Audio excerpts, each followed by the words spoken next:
girl accused her teacher in court, claiming he put his hand under her skirt and repeatedly molested her. While listening to the girl describe the crime, lawyer Kevin turned his head and noticed that the accused man was involuntarily reliving the memories. This made Kevin feel uneasy. As a defense attorney for this scumbag, Kevin requested a recess during the statement phase. After the recess, he wanted to get rid of this man immediately. Initially, the man claimed he had not molested any student, which is why Kevin agreed to be his lawyer. Now it appeared he had been lying all along, and the victim was an underage girl. This put Kevin in a difficult position. If he withdrew from the case, Kevin's career would be ruined. If he continued defending this scumbag, not only would his conscience suffer, his 63-game winning streak might come to an end. At this point, a colleague told him that rumor sometimes was you were out losing a case was wandering in normal. traffic.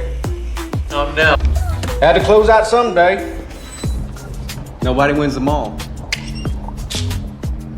When Kevin returned to court, he acted out of character. He sternly questioned whether the girl had been kept after class by other teachers as well. The girl answered yes. Then Kevin presented the girl's classroom prank, a crude drawing of a scumbag with super big pig written beside it. Next, he questioned whether the girl had played sexual fantasy games with her classmates. The girl hesitated for a long time before answering yes. Kevin had achieved his goal. The girl admitted she really hated the scumbag, so the molestation accusation was based on disgust combined with the games she had played, creating an imagined scenario. While the girl's actions seemed bold, there were no logical flaws. Moreover, all the testimony came from the little girl's statements, with no third-party witnesses. Therefore, the judge could only find the scumbag not guilty. Kevin's winning streak was not only preserved, it continued. Afterward, several people went to a bar to celebrate the victory. Kevin's wife knew the money was somewhat dirty, so she stopped everyone from discussing the case further. After several rounds of drinks, Kevin was stopped by a black man on his way to the restroom. The man got straight to the point, saying he wanted to invite Kevin to New York as a lawyer to help with jury selection for their case. With all expenses paid and double the legal fees, Kevin thought the man was drunk. Unexpectedly, the check was already written. Kevin didn't know yet that this check would lead him down a path of no return. Tempted by money, Kevin and his beautiful wife drove to New York City. The first case involved clearing a criminal of charges, with the key being jury selection. Kevin didn't know anyone on the jury panel, yet after observing briefly, he said to replace jurors 4 and 6. Kevin was certain that juror 4,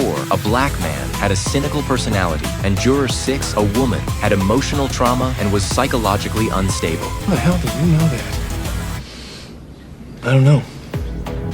Look, either you put a stop to this happy horse shit, or I walk. After the trial ended, Kevin was the first to leave the courtroom. He didn't know that a man had been watching him from a distance.